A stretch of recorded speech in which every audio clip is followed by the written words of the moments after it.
5 jumbled sentences related to a topic are given below. 4 of them can be put together to form a coherent paragraph. तो 4 को use करके हम coherent paragraph बना सकते हैं. तो क्या ऐसे हो सकता है कि 1 2 3 4 को यूज करके हम एक पैराग्राफ बना सकते हैं और 2 3 4 5 को यूज करके एक और कोहेरेंट पैराग्राफ बना सकते हैं. So given the language, it should not be possible because they are not asking us to go for the best one. क्योंकि अगर दो बन सकते हो तो अगर वो लिखा होता है बेस्ट चूज करना है तब तो फिर we can compare the two sets of paragraphs. But it's just saying can be put together to form a coherent paragraph. तो मतलब एक ही coherent paragraph होना चाहिए. तो अगर 1 2 3 4 से coherent बन गया then आंखें बंद करके हम 5 को rule out कर सकते हैं. If we are confident about 1 2 3 4. Otherwise you'll have to see कि अच्छा कुछ मैंने गलती तो नहीं करती 5 भी अगर मुझे लग रहा है कि एडजस्ट हो सकता है तो, क्योंकि एक तो एडजस्ट नहीं हो पाएगा एक कोहेरेंट पैराग्राफ में given the language. Right, do you agree? या आई एग्री. पहले मैं भी ये सोच रहा था कि क्या ऐसा है कि यार मोस्ट कोहेरेंट पैराग्राफ बनाकर फिर जो एक ऑड वन आउट बच जाएगा उसको करना है. बट हाँ, लैंग्वेज यही है कि नहीं भाई, 4 of them can be put together to form a coherent paragraph. तो देयरफॉर मेरे मन में आ रहा है कि यार मैं process to how to figure out, मैं जब ऑप्शन में जाऊंगा मैं चेक करूंगा क्या कोहेरेंट पैराग्राफ बन रहा है ना. एब्सोल्यूट टर्म्स में मैं सोच रहा हूँ पूछूंगा, नॉट कि अच्छा चलो इसमें इतनी कोहेरेंस लग रही है, 50% कोहेरेंस लग रही है, कोई और में देखते हैं ज्यादा कोहेरेंस लग रही है कि नहीं लग रही. क्या कोहेरेंट बन रहा है, हाँ या ना, ऐसे सोच रहा हूँ. Although I am not sure कितना क्लियर कट होगा आंसर चॉइसेस 5 जंबल सेंटेंसेस में जाने के बाद, बट एटलीस्ट मेरे को लग रहा है कि स्टार्टिंग पॉइंट तो मैं ये रखना चाहूंगा, क्लियर बाइनरी आंसर, कोहेरेंट है कि नहीं है. ये नया एंगल खोल दिया, मतलब 50% कोहेरेंट वर्सेस कोहेरेंट है या नहीं है. मतलब ये कैसे टेस्ट हो पाएगा? कैसे टेस्ट हो पाएगा यार, जैसे मेरे मन में आ रहा है कि सपोज कोई पैराग्राफ बन रहा है और फिर मुझे लग रहा है कि हाँ ठीक है चलो, ऑन इट्स ओन तो कंप्लीट नहीं लग रही बात, लेकिन मे बी इसके पहले कुछ और होता, then this 4 could have been in a sequence, या इसके बाद कुछ होता, then this 4 could have been a sequence. तो वैसे केसेस अगर आएंगे मन में तो मैं सोच रहा हूँ कि इनिशियली तो मैं उनको चाहूंगा अवॉइड करना. मैं चाहूंगा नहीं यार, this on its own should be a complete thing.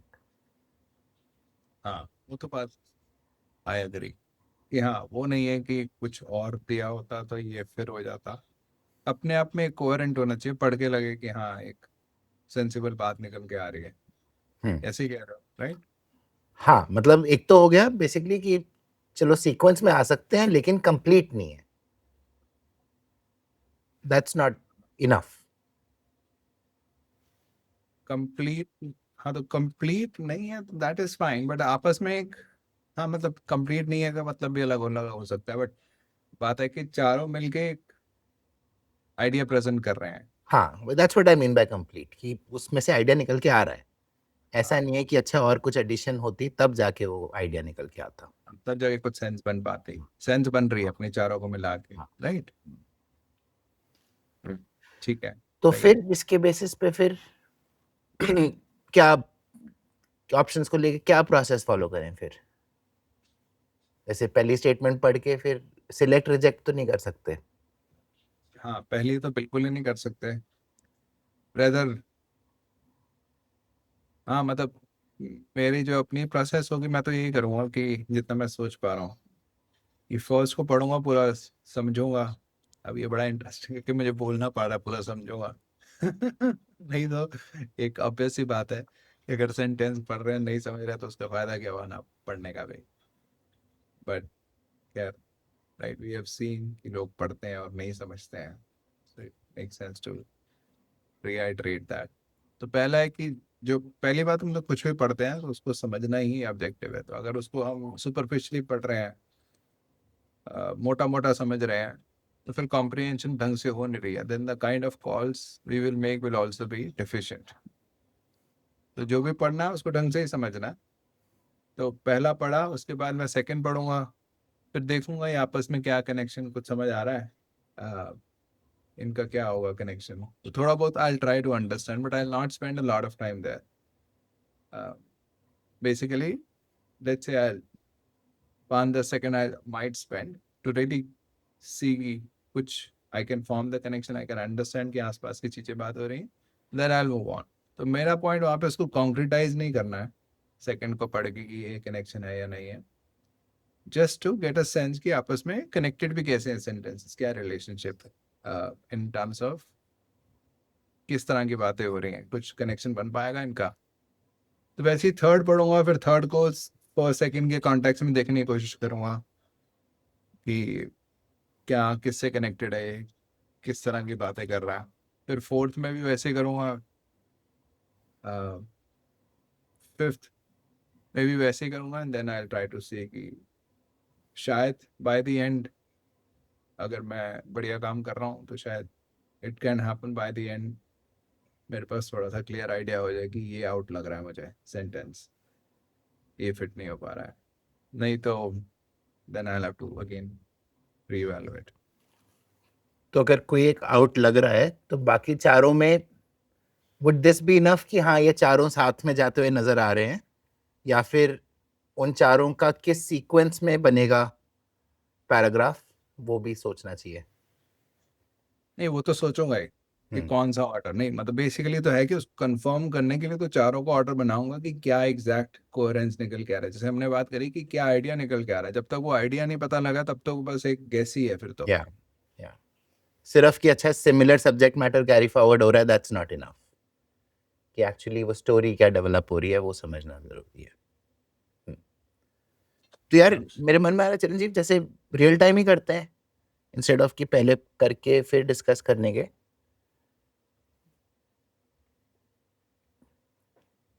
Okay ठीक है, तो फिर एक एक करके करें. हाँ, पहले जैसे एक आप. एक स्टेटमेंट पर, या अच्छा एक एक क्वेश्चन भी कर सकते हैं, एक एक स्टेटमेंट वाइज भी चल सकते हैं. नहीं, एक एक, अच्छा दोनों कर सकते हैं वैसे तो, पर लेट्स से कि एक बंदे का ही पूरा अपना थॉट चलने देते हैं. मतलब मेरे मन में ये आ रहा है कि मतलब जैसे स्टेटमेंट फॉर एग्जांपल जैसे मैं अपना शेयर करता हूँ, उसी पॉइंट पे तेरे भी कुछ नोट्स हैं तो तू भी शेयर कर ले. अरे ये भी सही है, ऐसे कर लेते हैं इसको. हाँ एक दो क्वेश्चन ऐसे कर लेते हैं, फिर हाँ. देख लें. हाँ, ठीक है सही है. तो जैसे क्योंकि जैसे जब मैंने फर्स्ट स्टेटमेंट पढ़ना शुरू किया, this the बैयू tapestry was therefore, तो एक मेरे मन में इंस्टिंक्ट आया, ओ ये तो देयरफॉर है तो ये तो बाद में कहीं पर आएगा, अभी इसको छोड़ देते हैं. है ना? तो जो तू कॉम्प्रिहेंशन की बात कर रहा था, तो that I had to, that's a thought I got in my mind, and then I was like ठीक है यार कोई बात नहीं, फर्स्ट शुरू में नहीं आएगा, लेकिन दैट्स नॉट माय ऑब्जेक्टिव कि चलो पहले फटाफट फर्स्ट जाके ढूंढते हैं, समझ लेते हैं पूरा. राइट? तो ये इस किस्म के भी रीजंस हो सकते हैं कि लोग क्यों कॉम्प्रिहेंशन नहीं कर रहे. है ना? एक तो हो गया कि हाँ पढ़ रहे हैं लेकिन कॉम्प्रिहेंड नहीं कर रहे, दूसरा हो गया एनीवे कुछ और स्ट्रैटेजी लगा रहे हैं आंसर निकालने के लिए, इसीलिए वो कॉम्प्रिहेंशन पे नहीं जा रहे. या या तो हाँ, I would rather read the whole thing and just patiently understand and not just decide कि अच्छा देयरफॉर आ रहा है, if at all it will fit बाद में आएगा तो अभी के लिए छोड़ देते हैं. या तो this tapestry was therefore an obvious way to tell people about the downfall of the English. It was an obvious way to tell people about something. Tell them about what? Two things: downfall of the English and the rise of the Normans. ठीक है, tapestry से मेरे मन में आ रहा है यार पता नहीं कुछ फिजिकल, कुछ पेंटिंग वगैरह इस टाइप का, कुछ आर्ट रिलेटेड चीज, not sure, but it was an obvious way to tell people कि मतलब उसमें देखते ही समझ में आ जाता था अच्छा भाई दो चीजें निकल के आ रही हैं. ठीक है, फर्स्ट सेंटेंस में तो इतना कुछ और फर्दर सोचने का है नहीं, कनेक्शन वगैरह तो बाद में बनेंगे. मतलब मैं वही नोटिस कर रहा था कि ऑफ इंग्लिश लिखा होता तो एक अलग मीनिंग रजिस्टर होता, ऑफ द इंग्लिश है तो एक अलग मीनिंग रजिस्टर हो रहा है. Language versus people. या सो हाँ मतलब मैं तो इसको बायो बायो मतलब इसको बी टेपेस्ट्री पढ़ता हूँ मुझे, क्योंकि प्रोनाउंसिएशन के लिए मैं दिमाग लगाना पड़ेगा कि क्या पकड़ूँ इसको. तो my default tendency is to sort of abbreviated कि हाँ बी टेपेस्ट्री वाज, तो टेपेस्ट्री में भी सोचता पता क्या होता है. हाँ कि कुछ आर्ट वो क्या something that I don't no, तो कुछ something is an obvious way and office और वो कंक्लूजन दिया हुआ है, सो देयरफॉर से पता लग रहा है कि ये स्टेटमेंट एक कंक्लूजन स्टेटमेंट है. So it's an obvious way to tell people about the downfall of these people, Englishmen, and the rise of these people, which are Normans. Yeah. ठीक है. So second sentence शुरू ही so से हो रहा है, फिर से conclusion statement आ रही है. So if we take expert in Anglo-Saxon culture, Gail Owen, very good. तो ये थोड़ा कॉम्प्लेक्स है मेरे लिए, तो समझने की कोशिश करी. तो basically we are talking about an expert in some culture, और शायद उसके बाद उस एक्सपर्ट का नाम है. तो एंग्लो सैक्सन कल्चर में एक्सपर्ट ये गेल ओवन क्रॉकर है. उस आइडिया की बात कर रहे हैं, उसके आइडिया की बात कर रहे हैं. So if we take this person's idea, actually take expert नहीं है, वो पूरा का पूरा एक्सपर्ट से लेकर यहाँ तक इसी बंदे के बारे में इंफॉर्मेशन है. Expert in Anglo Saxon culture, इस बंदे के बारे में इंफॉर्मेशन, एडजेक्टिव एक तरह से इसका, ये उसका नाम हो गया, और आइडिया. तो if you take this idea, ये कंस्ट्रक्शन है, that the tapestry was originally hung. तो कहाँ पे वो टांगी गई है, जिस टेपेस्ट्री के ऊपर बात हो रही थी, in a square with certain scenes facing each other. तो टेपेस्ट्री कोई पेंटिंग एक तो नहीं है, कुछ तो अलग लग रहा है. In a square with certain, अच्छा नहीं, could be a painting also, certain scenes facing each other. तो एक सीन है, एक सीन है, दोनों एक दूसरे को फेस कर रहे हैं. तो could be a war scene also, क्योंकि ऊपर downfall of English और rise of the Normans लिखा हुआ, तो उस तरह से I am also understanding this. That the tapestry was originally hung in a square. तो tapestry को एक square में hang किया गया था, जिसमें certain scenes एक दूसरे को फेस कर रहे हैं. If we take this idea कि this is the case, that it was originally hung this way, so if we take this idea, people would have stood in the center. कौन के centre में? Tapestry के centre में. Okay, कि अगर दो scenes एक दूसरे को फेस कर रहे हैं, तो वो कह रहे हैं तो फिर उसके हिसाब से फिर लोग बीच में होने चाहिए थे उस टेपेस्ट्री में, और ये शो करके है. तो if you take this idea कि इस तरह की टेपेस्ट्री ओरिजिनली स्क्वायर में थी और सीन्स एक दूसरे को फेस कर रहे थे,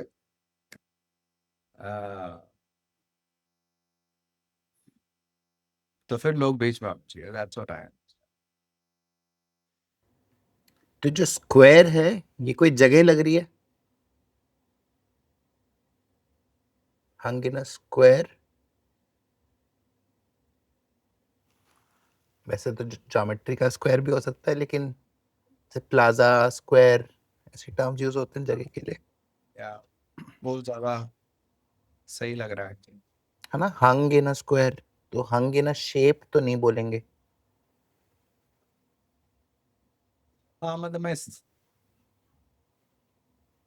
एक्चुअली उसको फ्रेम की तरह मान रहा था, हम ना अच्छा, स्क्वायर हाँ. फ्रेम.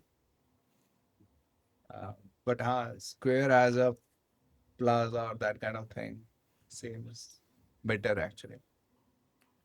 क्योंकि फिर जब मैं आगे पढ़ रहा था कि tapestry hung in a square with certain scenes facing each other, तो in a square with certain scenes, अब ये hung कि बेसिकली ये जो certain scenes हैं वो tapestry के अंदर हैं या फिर tapestry के अराउंड है?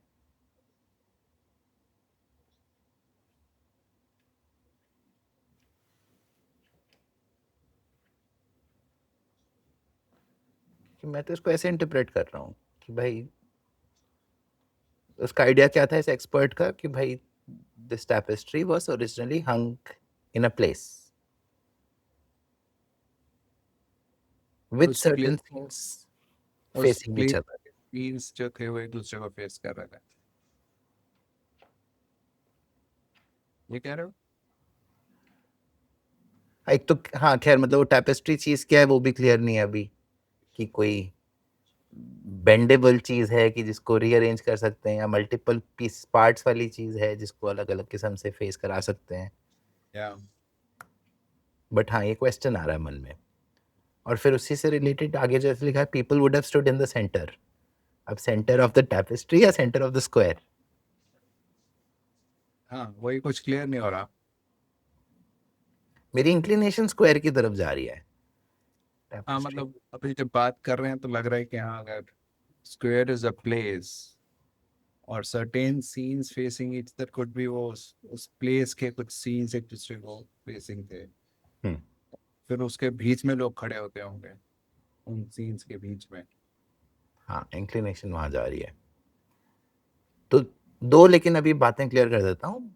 One, we weren't satisfied with yes, this is also talking about tapestry, the first sentence was also talking about tapestry. Done, chalo, है ना, this seems related, let's move on. Two, we are taking a lot of time, है ना, मतलब definitely more time than we would have uh, to attempt such a question on the exam. But this is again a stage where most people would still be at a stage of trying to improve their skills, trying to get better, and therefore taking time is fine. That's how, in fact, you will get faster and better. Anna? So don't let that thought also creep in whenever you're studying. Ki, bhai, oh, this much time I can't afford on the exam, therefore what I'm doing right now is wrong. It will be useless. No, there is significant value in going deep, in depth in things. Next sentence? Acha, हाँ, go ahead. इसी इसमें time इसलिए भी लग रहा है ना, हमारे लिए बिल्कुल अनफेमिलियर चीज़ है। अगर यही पैसेज फेमिलियर होता है इकोनॉमिक्स, बिजनेस या लॉट ऑफ साइंस फील्ड से भी होता, तो शायद much much much easier to understand. अब ये सब चीज़ें, ट्रिपेस्ट्री क्या है, स्क्वायर एक प्लेस है, ज्योमेट्रिकल शेप है, पीपल राइट, और scenes facing each other. So it's or rather even the whole expert in Anglo-Saxon culture, this person's idea, the whole phrasing is also a little difficult to really make sense. तो वो तो चलो language part है, but context इतना हमारे लिए unfamiliar है, तो that's why it needs time. अब अगर कॉन्टेक्स्ट अनफेमिलियर हो और हम प्रैक्टिस के टाइम भी ऐसे ना समझने की कोशिश करें, तो then we will never become comfortable with these things. अब ऐसा नहीं है कि जब नेक्स्ट जंबल आने वाला है या नेक्स्ट आरसी पैसेज आने वाला है वो एग्जैक्टली इसी पे होने वाला है, बट अगर हम ऐसे हंड्रेड्स ऑफ क्वेश्चंस कर लेंगे, नेचुरली जो 101th क्वेश्चन होगा, that will be far easier, of course, relatively compared to the first one, and that is the whole objective of practice, कि चीजें आसान होते रहें धीरे धीरे। पर अगर मैं इसमें भागता रहूंगा, इसको ही नहीं समझने की कोशिश करूंगा, तो कभी भी चीजें आसान नहीं होंगी। जितनी आज मुश्किल है उतनी 101th क्वेश्चन पे भी उतनी ही मुश्किल होगी। That's what people don't get। तो और हमारे लिए ऑब्वियस है कि हाँ नहीं समझ आ रही तो कैसे आगे बढ़ समझना तो है। दूसरा क्वेश्चन आता है, बट एग्जाम में तो इतना टाइम नहीं होगा, तो एग्जाम में अगर तुम इस स्टेज पे पहुंच रहे हो फिर तो तुम्हें क्वेश्चन करना भी नहीं चाहिए। इतना कुछ समझ नहीं आ रहा, राइट। तो तुम तो वैसे पूरी तरह से प्रिपेयर्ड हो नहीं, पर अगर प्रैक्टिस के टाइम पे हो तब तो ये चीजें करनी ही चाहिए। एग्जाम के टाइम पे हो तो फिर बातें हैं कि कौन सा क्वेश्चन करना है कौन सा नहीं, तो पिक एंड चूज वाली बात आ जाएगी। अपनी स्ट्रेंथ के हिसाब से सारे क्वेश्चन नहीं कर सकते हैं, कौन से करें वो एक अलग डिस्कशन है। बट प्रैक्टिस के टाइम पे ही तुम अपने आप को टाइम लिमिट कर रखा है, तो you are not even building the skills कि जिससे चीजें कभी आसान हो जाती, जिससे कभी तुम फास्ट हो जाते, तो you are eliminating that possibility. तूने एक टर्म बोला अनफेमिलियर, है ना, तो ऐसे डेप्थ में जाके आराम आराम से समझने में दो चीज़ें हो जाएंगी। एक तो जो करंटली सब्जेक्ट मैटर अनफेमिलियर है वो धीरे धीरे और फेमिलियर हो जाएगा, प्लस अनफेमिलियर टेक्स्ट से डील कैसे करना है वो और हम समझते रहेंगे।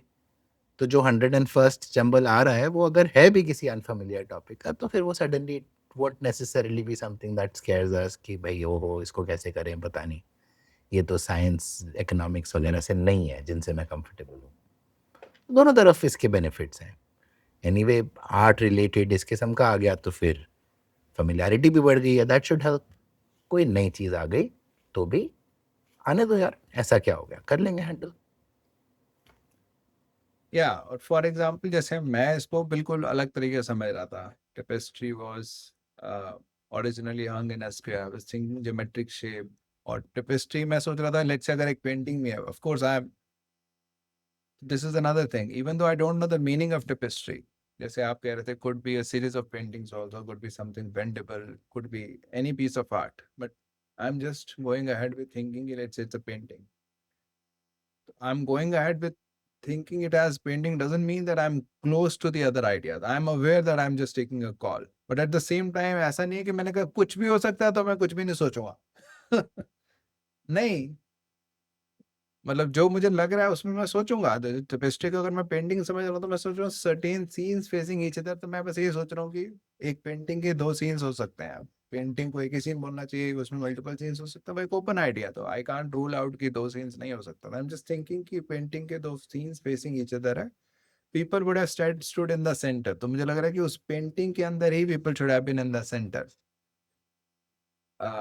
This is how I interpreted it, which was okay with me.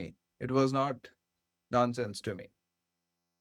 तो आई थॉट कि ठीक है ये हो सकता है। फिर जब आपने बोला यहाँ स्क्वायर एक प्लेस हो सकती है और certain seas facing each other could be उस प्लेस की दो चीजें हो सकती हैं जो एक दूसरे को फेस कर रही हैं, और लोग बीच में खड़े होके कुछ लेट्स से टिपिस्टिक को देखते होंगे लेट्स से, तो वो मुझे लगा कि हाँ वो ज़्यादा सेंसिबल आइडिया है, पर मुझे नहीं आया था वो। तो एक तो हो गया कि शायद चलो आगे से अब आई बी लिटिल मोर ओपन, या फिर मुझे पता लग गया अच्छा ऐसा भी देखा जा सकता है। और जब आपने बोला तो ऐसा भी नहीं कि आई रेजिस्टेड इट, मुझे पता है कि वो बात सही है, सेम वर्ड से वो आइडिया कम्युनिकेट हो ही सकता है। वो ऐसा भी हो सकता था कि जब वो थर्ड फोर्थ फिफ्थ में कुछ इस तरह की बातें करता आगे बढ़ाता तो फिर मुझे खुद ही क्लिक कर जाता, अच्छा स्क्वायर ये प्लेस की तरह तो नहीं यूज कर रहा, या फिर ये क्या कहना चाह रहा है।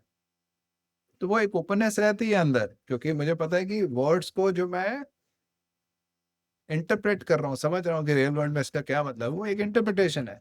Could be a different meaning also possible, specially जहाँ पे अनफेमिलियर है। जहाँ पे फेमिलियर है वहाँ पे I am still much more sure कि यही मतलब है इसका। वहां पे भी बहुत सारी पॉसिबिलिटीज होती हैं कि सेम वर्ड से आप दो डिफरेंट आइडियाज कम्युनिकेट कर सकते हो, then you have to remain open.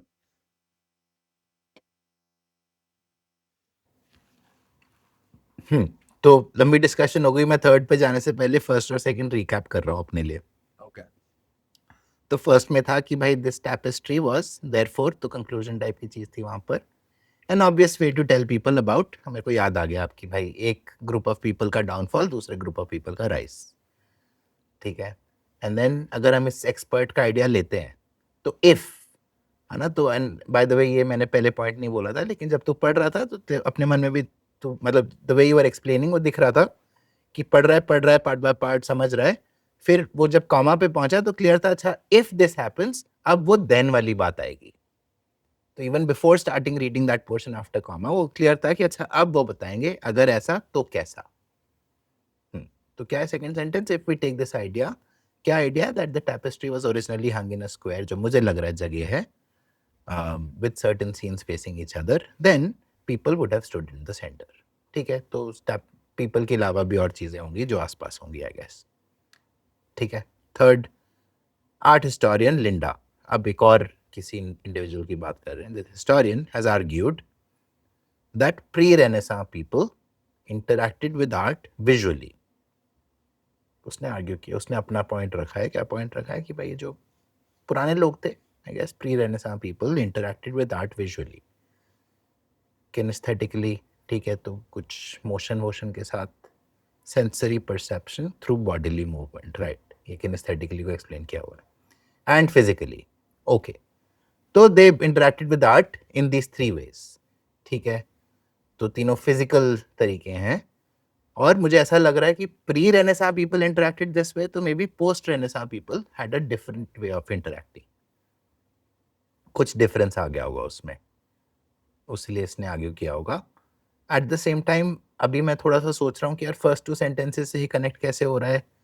अभी मतलब एक वो पीपल की बात हुई है सेकंड में भी थर्ड में भी, बट वो भी कोई मेरे को वहां पे तो बोल रहे हैं people would have stood in the centre, तो उस पीपल को मैं प्री रेनेसां पीपल से कनेक्ट नहीं कर रहा अभी, तो अभी आई एम नॉट श्योर ये कैसे कनेक्ट होगा, बट हाँ आई थिंक सेंटेंस समझ में आ गया।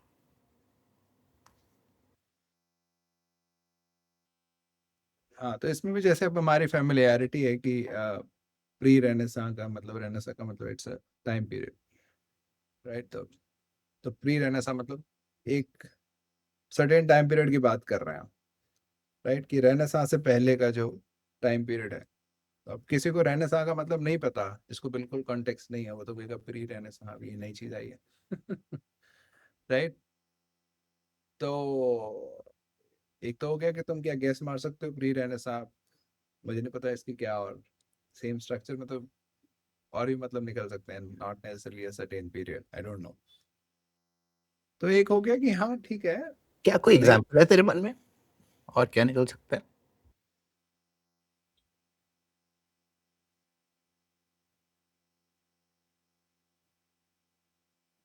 प्री तो मतलब एक तो है कि हाँ, प्री मतलब बिफोर समथिंग, तो एक टाइम पीरियड की बात तो कर ही रहे हैं एक्चुअली, तो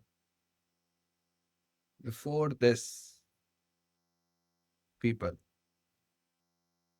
हाँ, तो आई थिंक एक इवेंट की तो बात कर ही रहे हैं हम, बिफोर दिस, जो भी अब रेनेसां का मतलब जो मर्जी हो, बिफोर दिस पीपल, तो मतलब बिफोर दिस इवेंट जो लोग थे, तो we are talking about people before a certain time period. हाँ, तो उस सेंस में यहाँ पे तो और कोई स्ट्रक्चर में फिट नहीं बैठेगा।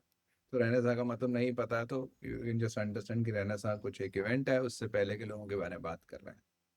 बट जिसको पता ही है उसके लिए शायद ऐसे हो जाएगा, अ, जिसको नहीं पता उसको फिर ये सारा दिमाग लगाना पड़ेगा, जब प्री बिफोर समथिंग तो ये इवेंट है।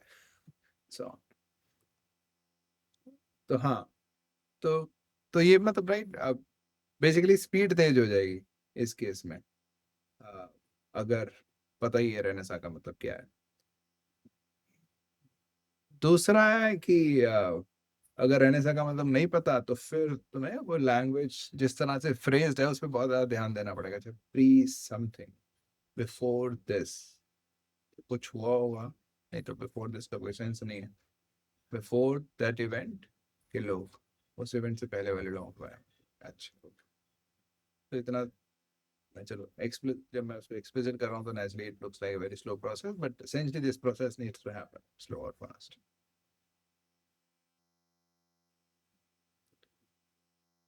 या so so another thing I notice is कि ये एक नया आर्ट हिस्टोरियन आ गया है यहाँ पे।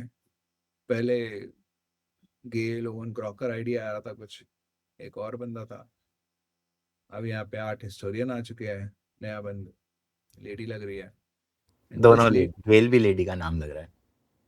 गेल, आई एम नॉट श्योर। सो तो लिंडा हैज आर्ग्यूड, तो यहाँ पे उसका आर्ग्यूमेंट दे रहे हैं, यहाँ पे फिर से वो कोई फैक्ट नहीं है, यहाँ पे भी किसी का आर्ग्यूमेंट दे रहे हैं कि उसने क्या बोला है। उसने ये बोला है कि इस पीरियड के लोग आर्ट से किन तीन तरीकों से इंटरेक्ट करते थे, विजुअली, किनेस्थेटिकली। तो किनेस्थेटिकली एक्चुअली थोड़ा वो तो मैं काइनेटिक एनर्जी से कनेक्ट करके समझता हूँ, मूवमेंट। जैसे kinetic energy is about, right, movement वाली एनर्जी। तो उस तरह इवन तो उन्होंने लिख ही दिया सेंसरी परसेप्शन रिकॉर्डिंग। ओके, चले फोर्थ पे। एक नोट है मेरा बस, जैसे तूने बोला ना कि प्री रेनेसां की, अगर तू रेनेसां का पता है तो सीधे सीधे समझ में आ गया, तो हाँ जो दूसरा पार्ट था उसको मैं रीटरेट करना चाहता हूँ कि ऐसा नहीं है कि नहीं समझ में आ रहा तो छोड़ो यार, कुछ अजीब होगा, चलो आगे बढ़ते हैं। As even if it's a small confusion, we not just leaving it कि चलो ठीक है देखी जाएगी, अभी आगे बढ़ते हैं, क्योंकि वैसी छोटी छोटी चीजें ही कंबाइन करके फिर कंपाउंड होती हैं, फिर वो एंड में लगता है कि भाई पता ही नहीं क्या चल रहा है, लॉस्ट हो गए पूरा। तो ऑल्दो वहां बैठे बैठे रेनेसां का मीनिंग नहीं फिगर आउट कर सकते, लेकिन फिर भी ओवरऑल समझ सकते हैं, चलो प्री दिस, किसी इवेंट से पहले के लोग। अब वो क्या इवेंट था, वो एक पर्टिकुलर दिन का इवेंट था या फिर लंबा सालों साल चला, डेकेड चला, सेंचुरी चला, नहीं पता लेट्स से, बट चलो इस चीज के पहले के लोग, है ना, इतना क्लैरिफाई करके आगे बढ़ेंगे ताकि वो माइंड में एक एक रह ना जाए, ओपन लूप ना रह जाए कि अरे यार वो कुछ अजीब सी चीज थी, अभी क्लियर नहीं हुई। अब लग रहा है चलो ठीक है, रहने सा नहीं पता, बट ओवरऑल समझ में आ गया, तसल्ली हो गई, फिर आगे बढ़ते हैं। क्या, कैरी ऑन प्लीज। या मतलब इसी पॉइंट पे मतलब जैसे वो कई बार वो डिबेट रहती है कि आरसी के लिए वोकैबुलरी बिल्डिंग चाहिए या नहीं चाहिए। तो कई लोग इस एक्सट्रीम पे चले जाते हैं कि वोकैबुलरी बिल्डिंग का कोई रोल नहीं है, RC is not a test of your vocabulary, तो वोकैबुलरी को छोड़ो, बस समझने में फोकस करो। वो क्वेश्चन आया था, पर समझो कैसे, जब वर्ड्स का मतलब नहीं पता तो, राइट। तो दोनों चीजें एक दूसरे में फीड करती हैं कि जितना वर्ड्स का मतलब पता हो उतना कॉन्टेक्स्ट तुम्हारा स्ट्रांग हो जाएगा, उतना होल्ड आ जाएगा तुम्हें कॉन्टेक्स्ट पे कि क्या कहना चाह रहा है। और जितना कॉन्टेक्स्ट स्ट्रांग होगा, अगर कोई एक आध वर्ड का मतलब नहीं पता होगा तो निकाल लोगे। पर तो फिर दोनों पे काम करना है, ये नहीं कि एक पे काम करना ही नहीं है बिल्कुल, वोकैबुलरी को बिल्कुल ही छोड़ देना है। वोकैबुलरी अगर तुम्हें बार बार बहुत सारे वर्ड्स नजर आते रहते हैं जो नहीं आते हैं तुम्हें, तो vocabulary building is a core part of building comprehension. तभी तूने मेंशन किया है, तो क्या करें उसके लिए फिर? वोकैबुलरी के लिए मतलब मैं तो अभी इतना ही बोलता हूँ कि अ, चलो एक तो हो गया कि कैट स्पेस में क्या बोलूं, जीमैट स्पेस में तो इतने इतने पैसेजेस हैं, राइट। कितने हंड्रेड्स और थाउजेंड्स ऑफ क्वेश्चंस हैं आरसी में। तो उसमें तो मैं इतना ही बोल देता हूँ कि यार तुम जो भी पैसेज कर रहे हो, उसमें जो भी पढ़ रहे हो, उसमें जो भी वर्ड नहीं आता है, उसको अलग से एक लेट्स से एक्सेल फाइल बना लो, तो उसको लिख लो, वहाँ पे उसका मीनिंग लिख लो और जिस तरह से यूज हुआ है वो लिख लो। तीन चीजें होगी, उसका मतलब, उसका और किस तरह से वो सेंटेंस में यूज हुआ है, फिर उस लिस्ट को रिवाइज कर दो। तो ये चीजें ऑटोमेट करी जा सकते हैं, स्पेस रिपीटेशन वगैरह। बट बेसिकली इट्स अबाउट कि जो वर्ड्स तुम्हें आरसी पैसेजेस में आ रहे हैं, इट्स नॉट अबाउट कि डिक्शनरी खोल के बैठ के उसको कर रहे हैं। बट जो जो सामने आते जा रहे हैं वर्ड्स, ये भी नहीं आता, ये भी नहीं आता, ये भी नहीं आता, ठीक है, आप उनको याद रखने की कोशिश करें। हाँ, मैं एक चीज़ ऐड करता हूँ यूजुअली स्टूडेंट के साथ, कि एक चीज़ और बोलता हूँ, मतलब कि मीनिंग देखने से पहले अपना एक गैस बनाने की बनाओ, है ना? हाँ, मेरे को लग ही रहा था तू भी कहते होगा कि तुम्हें कॉन्टेक्स्ट के हिसाब से, और try to put it in words. बहुत बार मेरे साथ भी ये होता है कि माइंड में एक बन जाता है यार ऐसा कुछ होगा, ये try to make it as specific as you can, put it in words, फिर जाके मीनिंग देखो, है ना? और हाँ, तो प्लस कि चलो आरसी हो गया, मतलब एनीवे यार रियल लाइफ में कहीं पे भी कोई भी वर्ड आ रहा है तो उसको या यूज कर सकते हैं, है ना? तो हाँ, अलग से जाके वर्ड लिस्ट या डिक्शनरी खोल के बैठने की बिल्कुल जरूरत नहीं है।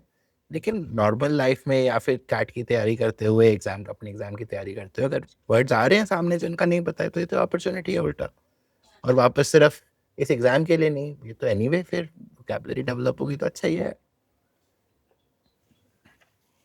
जैसे आपने बोला ना कि पहले before looking up the meaning try to guess कि क्या हो सकता है, राइट। मतलब आई वुड थिंक कि this is a separate skill, not not a part of vocabulary building. This is separate skill कि तुम कॉन्टेक्स्ट को यूज करके जो कॉल ले रहे हो कि इसका मतलब, जैसे फॉर एग्जांपल मैंने पहले मुझे लगा कि प्री इसका कुछ भी मतलब हो सकता है, फिर आपने जब पुश किया तो मैंने कहा कि नहीं, बिफोर समथिंग तो नेचुरली एक टाइमलाइन ही बना रहा हो, राइट। तो आई मैंने कुछ रीजन सोचा, I had certain reason for calling it कि ये कुछ इवेंट होगा रहने सा, जिससे पहले की बात कर रहे हैं। अब लेट्स से मैं गया और एक्चुअल मीनिंग बिल्कुल ही कुछ और निकल के आ गया, तो मैं उससे फिर रिलेट करने की कोशिश करूंगा कि जो निकला है और जो मेरी कॉन्टेक्स्ट की अंडरस्टैंडिंग से उसमें फिट भी बैठ रहा, नहीं तो मेरी कहाँ गलती हुई मुझसे, कि ये तो मतलब मैं बिल्कुल लेट्स से इवेंट की जगह वो इवेंट की जगह लेट्स से, मतलब रैंडम बोल रहा हूँ, इवेंट मैं सोच रहा था इवेंट होगा कुछ रहने सा, और वो इवेंचुअली निकला किसी कलर का नाम है। तो फिर हो जाएगा, ये तो मैं सोच मतलब ये तो कॉन्टेक्स्ट में फिट नहीं हो रहा, तो गलती कहाँ पे हुई फिर मेरी। Then I would also come back to understand कि जिस बेसिस में मैंने वो कॉल ली थी, वो बेसिस में कहाँ पे कमी थी। So basically this is a kind of कि कॉन्टेक्स्ट को यूज करके, लैंग्वेज को यूज करके, जैसे मैं यहाँ लैंग्वेज यूज कर रहा हूँ प्योर कि प्री समथिंग पीपल लिखा हुआ है, तो टाइम प्री बिफोर, तो एक टाइमलाइन बन रही है, तो कुछ इवेंट होगा जिससे प्री की बात कर रहे हैं। I am using the language. तो अगर वो एक्चुअल मतलब या तो रेनेसां इवेंट की जगह लेट्स से कुछ और हो जो भी बिफोर टाइमलाइन में फिट बैठ रहा है, let's say hypothetically I am talking, तो लगेगा ठीक है यार, मैंने इवेंट सोच लिया, एक्चुअली कुछ और निकल गया, ठीक है, विच इज फाइन। या फिर लेट्स से मैंने समझ लिया कि किसी की किलिंग होगी, किलिंग नहीं थी, एक्चुअली कोई बच्चा पैदा हुआ था, ठीक है, मैंने गलत समझा, ठीक है, बट मेरे कॉन्टेक्स्ट में वो ठीक बैठ रहा है, वो तो चलो ठीक है।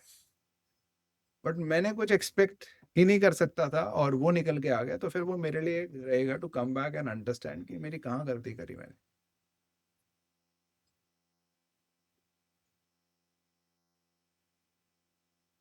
ठीक है, तो फोर्थ पे चलते हैं। That would make it. तो दैट से शुरू कर रहा है, तो एक प्रोनाउन से शुरू कर रहा है जो किसी को रेफर कर रहा होगा। आई एम जस्ट थिंकिंग, क्योंकि हमने 3 सेंटेंस पढ़ लिए, तो मैं सोच रहा हूँ किसी आइडिया को रेफर कर रहा होगा ये। तो ये तो नेचुरली इससे पहले तो कुछ होना ही चाहिए, पहला सेंटेंस तो नहीं हो सकता है। नहीं तो कोहेरेंस हो गई हमारी। So that would make it. It जब आ रहा है फिर से मुझे लग रहा है इट का भी कोई रेफरेंस चाहिए, भी पिछले सेंटेंस से निकलना चाहिए। तो that I would think is referring to an idea, it is referring to a specific thing, जो ग्रामेटिकली होता ही है। That would make it an 11th century immersive space. क्योंकि हमने स्क्वायर को ऑलरेडी स्पेस की तरह समझ लिया, तो मैं उससे स्क्वायर से रिलेट कर रहा हूँ।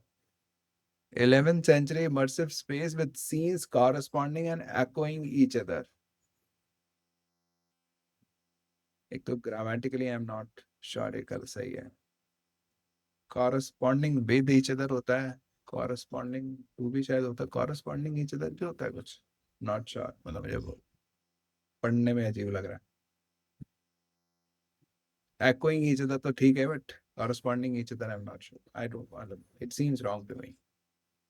So वो कह रहा है that would make it an 11th century immersive space with scenes echoing each other। तो वो एक्चुअली जो, क्योंकि हमने पढ़ा है कि वो they were facing each other, that that seems to go along with echoing each other, they were echoing each other in a way. Drawing the viewer's attention। तो ये इमर्सिव स्पेस थी जिसमें ऐसे सीन्स थे, तो ये ड्रॉ करेगी viewers attention को। Playing on their senses, senses की बात भी अभी ऊपर ही करी है इसने। An understanding of the story they thought they knew. So, so be understanding of the story is going with playing on their senses and playing on their understanding of the story. That is how I am reading it. So echoing with scenes corresponding and echoing each other, drawing the viewer's attention, playing on their senses and यार फिर से grammar गलती है। अगर तो मैं इसको ऐसे ही पढ़ रहा हूँ, playing on their senses and playing on their understanding of the story, which is what looks sensible to me, क्योंकि प्लेइंग और अंडरस्टैंडिंग पैरेलल नहीं हो सकते, राइट? अंडरस्टैंडिंग और प्लेइंग पैरेलल नहीं हो सकते, तो it has to be senses parallel है अंडरस्टैंडिंग के साथ। तो playing on their senses and playing on their understanding of the story, तो फिर बेसिकली प्लेइंग से पहले एंड आना चाहिए था, जो नहीं आया ग्रामेटिकली।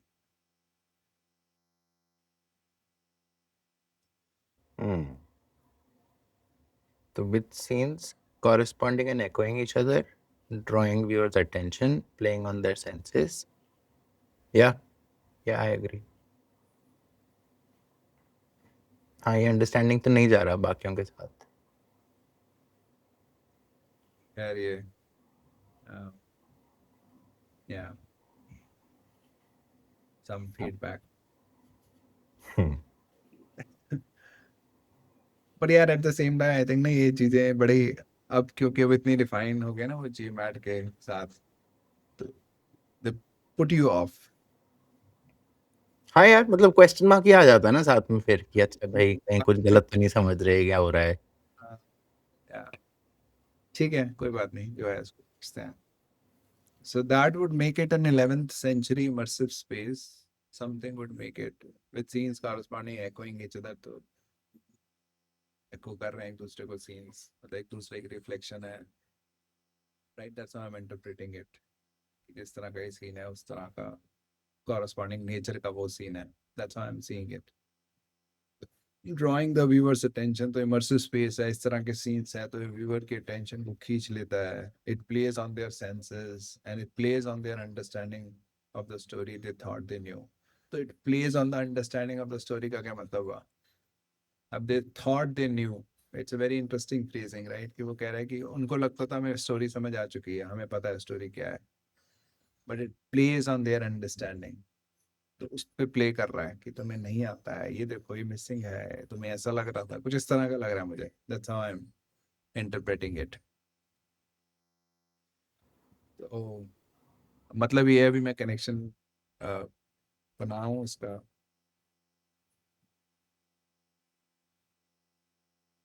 तो this tapestry was an obvious way to tell people about this.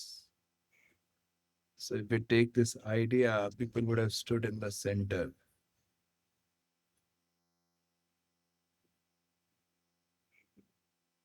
Art historian has argued that these people interacted visually, kinesthetically, and physically.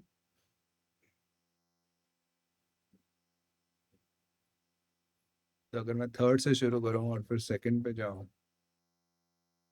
कि वो कह रही है कि लोग इस तरह से इंटरेक्ट करते थे आर्ट के साथ, और अगर हम उसका आइडिया माने कि एक्चुअली टेपेस्ट्री मिडल में हैंग हुई थी वहाँ पे स्क्वायर में, तो लोग बीच में खड़े होंगे, सो क्यों आएगा उसमें? सो इस तरह से आ जाएगा क्योंकि लोग इस तरह से इंटरेक्ट करते थे, so people would have stayed in the center.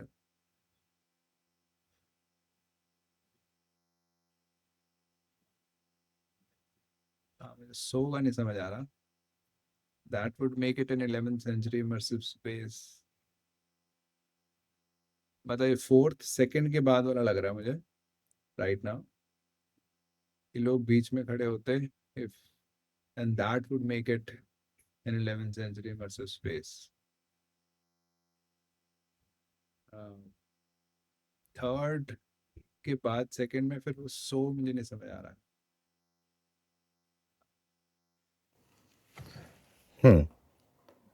मुझे, हाँ, मैं भी वही सोच रहा था कि सो का इफ एट ऑल, मतलब मेरे मन में ऐसे आ रहा है कि अच्छा भाई, pre renaissance people interacted in these veg,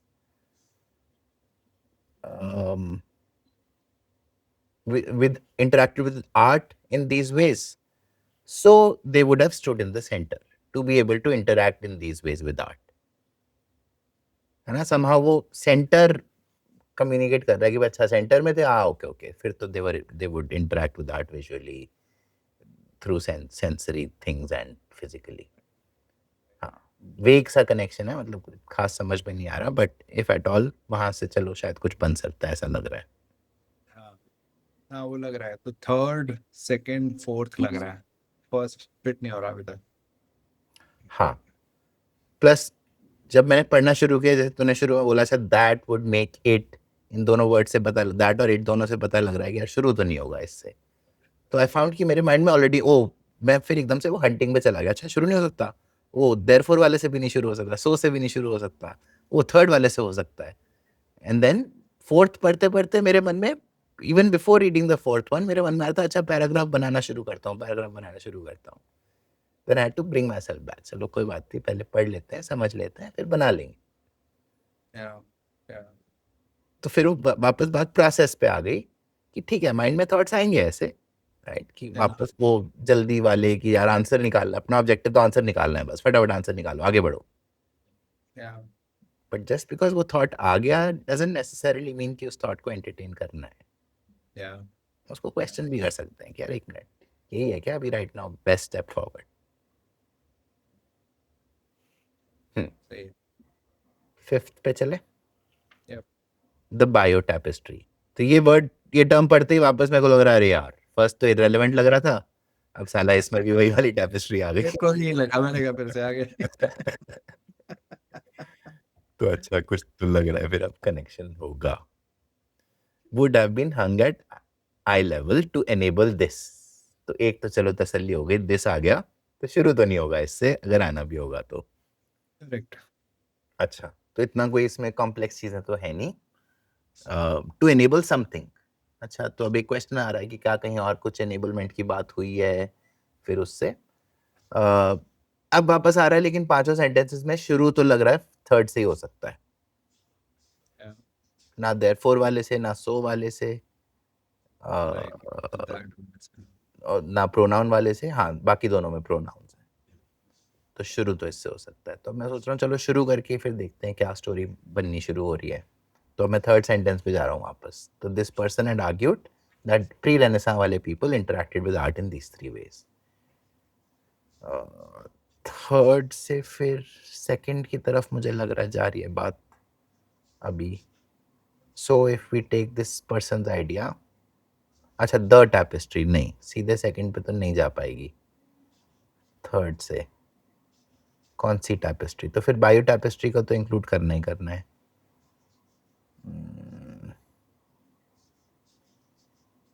okay, तो अब मेरा थर्ड से फिफ्थ पे बन रहा है कि ठीक है भाई, कि art people interacted with art in these ways, तो the tapestry would have been hung at eye level to enable these things, है ना, to enable people to interact with art in those ways. तो थोड़ा सा मुझे लग रहा है कि यार सडनली एकदम द बायो टैपेस्ट्री कहाँ से आ गया। Eight the same time first sentence तो नहीं आएगा उसके पहले, ऐसा लग रहा है।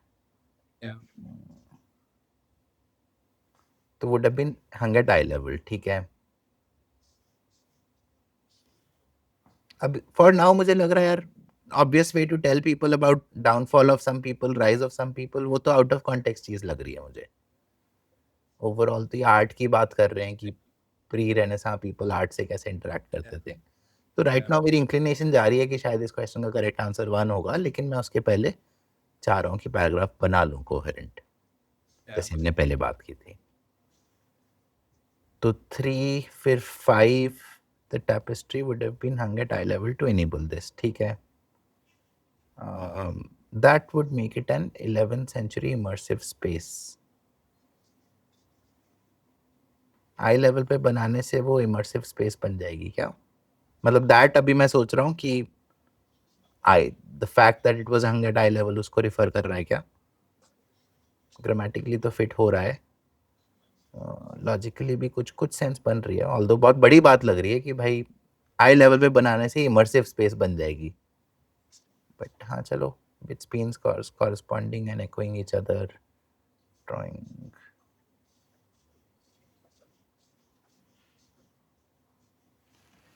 थर्ड, सेकंड और फोर्थ में मैं अभी श्योर नहीं हूँ सीक्वेंस का, ऐसा राइट नाउ ये चल रहा है मेरा। थर्ड के बाद तो लग रहा है फिफ्थ ही आएगा, तो अब मैं फिफ्थ के बाद सेकंड पढ़ता हूँ एक बार।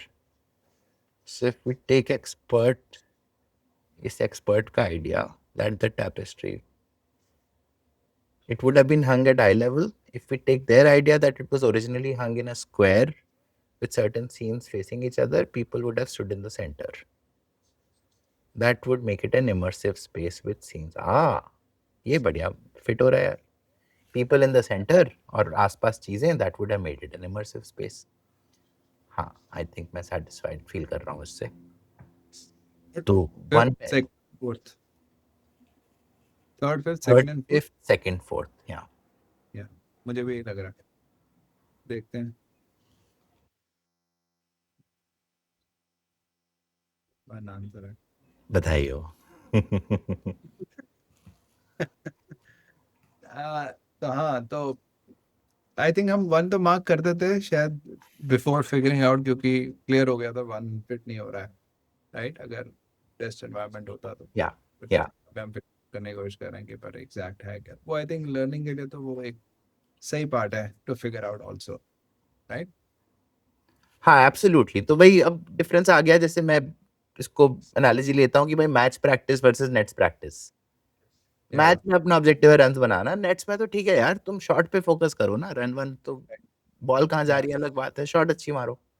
तो या एग्जाम में तो ठीक है यार, मतलब टाइम बचाने के लिए काफी पहले समझ में आइट सेंस लगने लग गई थी कि अच्छा यार वन आउट लग रहा राइट, है। राइट, तो हाँ, उस पॉइंट पे एग्जाम में तो कर सकते थे मार्क, क्योंकि राइट, आई थिंक वो भी सॉलिड था इन इटसेल्फ कि हाँ यार, rise and fall of people की बात तो नहीं हो रही, ओवरऑल आर्ट कैसे परसीव होता था उन चीजों की बात हो रही है। या आई या एग्री। एंड या दूसरी बात ये भी लेकिन कि यार प्रैक्टिस कर रहे हैं, जब अनटाइम्ड एनवायरनमेंट में प्रैक्टिस कर रहे हैं तब तो उल्टा शॉर्ट पे फोकस करते हैं, तो फिर जितने बनाएंगे हम पैराग्राफ्स, कोहेरेंट पैराग्राफ्स, उतना फिर नेक्स्ट टाइम और समझ में आने का चांस है कि अच्छा कोहेरेंस लग रही कि नहीं लग रही। And one thing which we didn't do throughout was just focus on keywords. Oh, tapestry आ रहा है, tapestry आ रहा है, this आ रहा है, that आ रहा है, therefore आ रहा है ना? सिर्फ उन वर्ड्स को पकड़ के हम somehow puzzle fix करने की कोशिश नहीं कर रहे थे, हम स्टोरी से engage कर रहे थे। Right, I also find it interesting that कि हमें बोलना पड़ रहा है, क्योंकि कहीं ना कहीं ये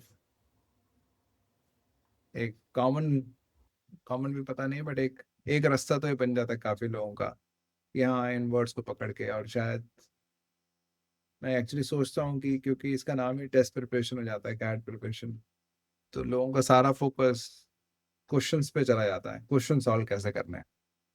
तो कोई भी तरीका बता दो, क्वेश्चन सॉल्व करना है बस, राइट। तो वो उस क्वेश्चन को समझना है, मतलब वो, मतलब I find it taste preparation, I think over a period of time, I think ऐसे ही बन गया है कि टेस्ट की प्रिपरेशन है। नॉट कि जैसे मैं बोला था एक बार कि पहले शुरुआत जब हुई होंगी टेस्ट की, तो test would have been means to learn. एक लर्निंग का एक रास्ता है कि तुम्हें टेस्ट करोगे तभी तो पता लगेगा कहाँ पे लर्निंग कमी रह गई, उसको एड्रेस करो फिर दोबारा उसको सीख के। अब लर्निंग ही मींस बन चुकी है टेस्ट का, तो उस केस में फिर लर्निंग हो नहीं पाती फिर, क्योंकि जैसे आप बता रहे हो लोग कीवर्ड्स पे ही लगे रहते हैं, तो बताना पड़ता है भाई ये कीवर्ड्स पे मत चलो। बट वो तो सेंसिबल बात नहीं है यार, कीवर्ड टेस्टिंग थोड़ा ना हो रही है तुम्हारे यहाँ पे, कॉम्प्रिहेंशन टेस्ट हो रही है, कितना तुम्हें समझ आती है चीजें जब पढ़ते हो तो। प्लस मैं तो इसमें ये भी ऐड करूंगा यार कि चल मतलब लेट्स से कीवर्ड्स के थ्रू आंसर निकाल पा रहे हो, क्योंकि अक्सर थिंकिंग यही होती है कि यार अरे अभी ये सब छोड़ो, अभी तो मुझे बस एग्जाम क्लियर करना है, हो गई एडमिशन फिर कर लेंगे यार, इंप्रूवमेंट वगैरह की बातें बाद में कर लेंगे, है ना? अक्सर वही थिंकिंग होती है। तो जो तू हाईलाइट कर रहा है, नहीं भाई, learning in itself is the value और इज वैल्यूएबल। सिर्फ किसी गोल के लिए नहीं करना, बट मैं तो ये भी बोलूंगा गोल के लिए भी यार, कितनी बार इतने सिंपल क्वेश्चन थोड़ी वो बनाएंगे कि वहां देयरफॉर पकड़ के, वहां इट पकड़ के, ऐसे करके तुम बस आंसर निकल जाएगा।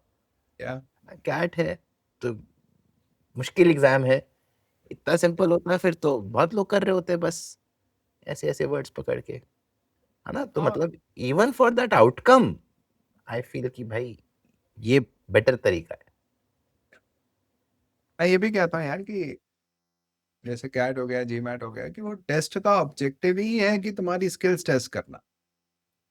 तुम कह रहे हो कि स्किल्स तो नहीं होंगी मेरे अंदर, मेरे को समझ तो नहीं आएगा टेक्स्ट पर, मैं आंसर निकाल लूँ। उन उन जो टेस्ट मेकर है उसका ऑब्जेक्टिव है कि इस क्वेश्चन के थ्रू तुम्हारी स्किल्स को टेस्ट करना। तुम कह रहे हो कि उसको मैं बेवकूफ बना दूंगा, स्किल टेस्ट नहीं कर पाएगा, मेरे में नहीं है पर फिर भी मैं क्वेश्चन सही करता हूँ। तो तुम you are trying to over smart, right, right, you are trying to be smarter than them. तो मतलब मुझे लगता है यार, तुम अगर इतना ही तुम्हें लग रहा है कि तुम उनसे भी स्मार्ट हो, तो तुम क्वेश्चन ही ढंग से समझ लो। वो थोड़ा आसान तरीका है। यार सही बात है, वो चेस चल रही जा रही है, राइट? मेंटल चेस चल रही है कि भाई उसने ये सोचा होगा, मैं ऐसे कर दूंगा। तो हाँ यार सही बात है, और उससे सिंपल है उल्टा, ठीक है यार, कि उनके दिमाग में घुस के उन्होंने कैसे किया होगा और कैसे इसका आंसर तोड़ जुगाड़ लगा के निकाल सकते हैं, उससे तो शायद सिंपल तरीका ये, चलो यार समझ लेते हैं क्या बोल रहे हैं यहाँ पर।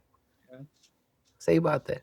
प्लस वो लोग यार, तुम जाना चाहते हो आईएम वगैरह जहाँ पर भी, तो उन लोगों ने टेस्ट बनाया तो उनका भी कुछ तो दिमाग होगा ही यार, इतना रैंडम तो नहीं बनाया होगा बस, राइट? तो एक साल में एक टेस्ट बनाते हैं, या चलो जितने भी लिमिटेड नंबर ऑफ क्वेश्चंस बनाते हैं, तो उस पर एफर्ट भी लगाते ही होंगे, टाइम भी लगाते ही होंगे। ये तो है नहीं कि बस 2 दिन में डिसाइड किया बना दिया क्वेश्चन। तो उल्टा यार उसको तो मतलब एक किस्म से सोचा जाए तो फिर if I respect the question, तो फिर मैं और इंक्लाइंड हो जाऊंगा इस तरफ जाना कि यार समझते हैं आराम से, रादर देन हाँ हाँ हाँ देयरफॉर इट दैट दिस, चलो पता लग गया भाई, आगे बढ़ो। और लेट्स से कभी कभी फिट हो भी जाता है, हाँ, फुल प्रूफ है क्या कि हर बार फिट होगा? फुल प्रूफ तो नहीं लगता मुझे। फुल प्रूफ भी नहीं है और बीच में भी आ जाए कि क्या मोस्टली काम करता है, आई डोंट थिंक मोस्टली भी काम करता हूँ। हाँ, उसके भी पीछे आ गए या तो एनीवे ऐसे तरीके से क्यों सेटिस्फाइड होना फिर? वापस वही बात है, एग्जाम में और कुछ नहीं समझ में आ रहा होगा तो यूज कर लेना ये तरीके। ऐसा भी नहीं कह रहे कि भाई यूज भी ठीक मत है, करो इनको, प्रोनाउंस वगैरह को, है मॉरल ना? मॉरल बात थोड़ा ना कर रहा हूँ यार। हाँ, हाँ, है ना? और हम भी करेंगे यूज यार, ऐसा नहीं है। हाँ मतलब जब एक्चुअली, स्किल बिल्डिंग की स्टेज पर हो तब वैसे मत सोचो कि एग्जाम में क्या करना हाँ ये ना हो कि तुम स्किल बिल्डिंग कर ही नहीं रहे हो, कि थिंकिंग कि यही करना है मुझे, तो तुमने एक तरह से गेम में एंटर करने से पहले ही तुमने हार मान रखी है कि मैं कभी भी स्किलफुल तो नहीं हो पाऊंगा। जैसे लोग आरसी में हो जाता कई बार कि नहीं समझ तो मैं नहीं सकता इस पैसेज को, तो बस मुझे हैक्स ही बताओ शुरुआत से। अरे नहीं, अभी नहीं समझ सकते, 1 साल बाद तुम इसको भी समझ सकते होगे, क्या पता। तुम चांस तो दो अपने आप को। और हैक के थ्रू वही बात है दूसरा कि अगर कोई भी टेस्ट अगर ढंग से डिजाइन करा गया है, तो हैक से तो नहीं निकल पाएगा अच्छा स्कोर। है। प्लस चलो मान लेते हैं कि थोड़ा कॉम्बिनेशन ऑफ बोथ थिंग्स है ना? कोई ऐसा भी नहीं है कि तुम बिल्कुल समझ ही नहीं रहे हो।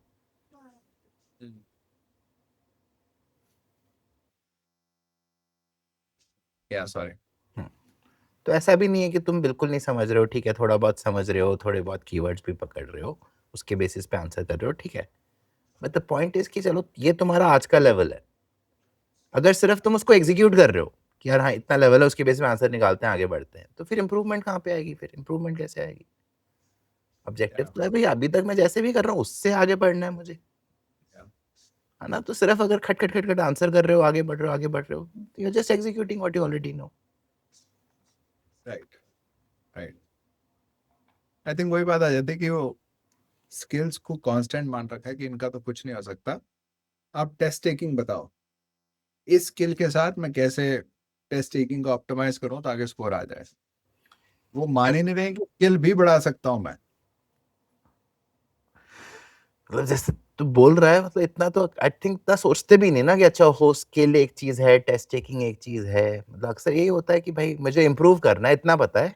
अब कैसे इंप्रूव करना है? जाओ हंड्रेड्स ऑफ क्वेश्चंस करो, राइट? बहुत लोग रेकमेंड भी ये करते हैं, सुना भी यही है, आसपास वाले लोग भी ये कर रहे हैं, खुद भी और नहीं पता है और क्या तरीके हो सकते हैं, तो अक्सर यही होता है, बस क्वेश्चंस करने हैं, मॉक्स करने हैं, बैक टू बैक मॉक्स करने हैं। तो डिफरेंस है ना? स्किल बिल्डिंग अलग चीज है, टेस्ट टेकिंग अलग चीज है, दोनों की वैल्यू है, दोनों की वैल्यू है।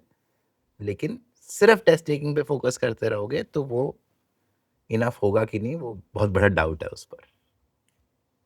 या या या तो wrap up this session, I think I just say कि हमने कुछ चीजें नोटिस करी यहाँ पे, राइट? जैसे देयरफॉर हमने जो फर्स्ट सेंटेंस में नोटिस करा, तो वी अंडरस्टूड कि यार ये किसी के बेसिस पे कंक्लूड करेगा, शुरुआत तो नहीं होनी चाहिए यहाँ से। सेकंड में भी हमने सो नोटिस करा, और हमने इफ देन स्ट्रक्चर नोटिस करा, राइट? इफ बहुत लंबा था तो इट इज पॉसिबल कि जब तक एंड तक पहुंच जाए तो भूल ही चुके हैं इफ पार्ट था। देन रहता है और इफ देन का एक कनेक्शन है। थर्ड में तो खैर अपने आप में एक सेंटेंस था, उसमें कुछ फ्री रहना साहब के ऊपर हमने काफी टाइम स्पेंड करा टू फिगर आउट, वो एक इंटरेस्टिंग डिस्कशन थी। फोर्थ में हमने जब दैट से शुरू हुई तो हमें समझ आ गया किसी और को रेफर कर रहा है। इट से भी हमें समझ आ गया कि इट भी किसी और को रेफर कर रहा है, तो इससे पहले कुछ आना चाहिए। We were making these calls, right, कि इस ऑर्डर में भी चीजें कहाँ बैठेंगी, राइट? और of course you are using language thing कि हाँ दैट किसी आइडिया को रेफर कर पाएगा, whereas it should ideally refer to a thing. फिर हमने उस पर हर सेंटेंस को हमने पूरा ढंग से समझने की कोशिश करी कि themes echoing each other, drawing the viewer's attention, playing on their senses and playing on their understanding, right? Uh, मतलब आई एम जस्ट थिंकिंग कि जब मैंने story they thought they new को ये पढ़ा, मैंने बड़ा अभी एंजॉय करा उस चीज को। अच्छा उनको लग रहा है कि स्टोरी हमें पता है, now it's playing on their understanding, it's giving them hints कि ये तो तुमने नोटिस करा है, ये तुमने ध्यान दिया है, वगैरह वगैरह। तो मेरे लिए वो, that's how I engage with that text actually. That's what I found interesting about the text. Uh, Pure utilitarianism, right? Pure utility wise सोचूं तो पता नहीं कितना यूज होगा इस चीज को इतना ध्यान से पढ़ने का, but that's how I read. हर चीज को समझता हूँ तो आई थिंक वो क्वेश्चन आता भी नहीं ज्यादातर कि बोरिंग हो गया मतलब। फिर लास्ट में जब हमने पढ़ा फिफ्थ सेंटेंस तो उसमें हमने दिस नोटिस करा, तो उस दिस से फिर क्लियर हो गया कि पहले कुछ आया होगा। एक और इंटरेस्टिंग जो मैंने इनिशियली नोटिस नहीं करा, पर जब आपने सेकंड को जब आप इवेलुएट कर रहे थे दार टेपेस्ट्री जब आपने पढ़ा, तो आपने कहा कि अच्छा हम थर्ड के बाद सेकंड तो पढ़ लेंगे, सेंस बन जाएगा, पर दार टेपेस्ट्री का कुछ सेंस नहीं बनेगा क्योंकि सेकंड थर्ड सेंटेंस में टेपेस्ट्री है नहीं। तो थर्ड के बाद सेकंड, पर सेकंड के पहले कुछ और आना चाहिए जिसके बारे में टेपेस्ट्री के बारे में बात करी हो, right? So these are the various calls that we और various things we noticed to take calls regarding the order of the things.